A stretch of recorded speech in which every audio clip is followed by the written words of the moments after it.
For my country presentation, I chose to study Jamaica, and this is a picture of me and the country's flag. The first disaster management organization officially created in Jamaica in 1980 was called the Office of Disaster Preparedness and Emergency Relief Coordination, and initially used military terminology.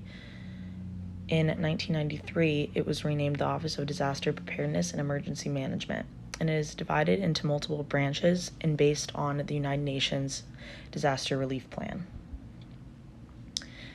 Jamaica utilizes a combination of top-down and bottom-up approaches for disaster management.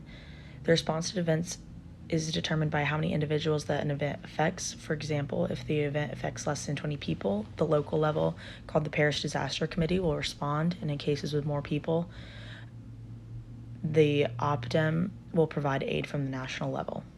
And there's an illustration of the different levels. Disaster hazards and planning. The location in the Caribbean Basin makes it particularly vulnerable to a number of water-related hazards, including floods, hurricanes, and seismic activity. The aim to plan for disasters is through the use of public education to create awareness, and hazard planning is done at all levels, but the frameworks are provided from the national government.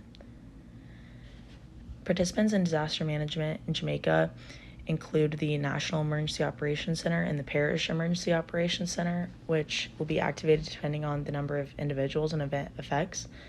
In extreme circumstances, international parties will get involved.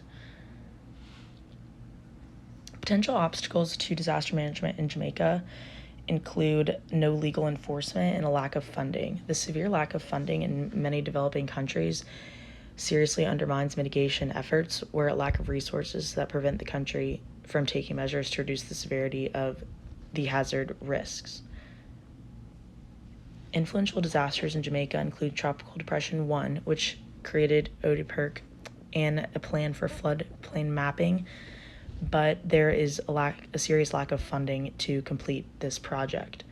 Hurricane Gilbert was a Category 3 storm in 1988 that resulted in mass economic damage and created the National Disaster Fund, which was almost completely diminished by Hurricane Ivan, which was a Category 4 storm in 2004 that resulted in the loss of 17 lives, $360 million of damage, and over 18,000 people without homes.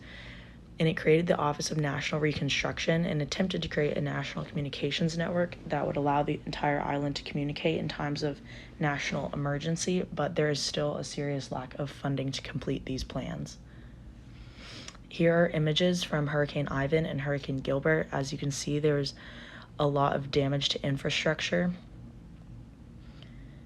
And here are my sources. Thank you.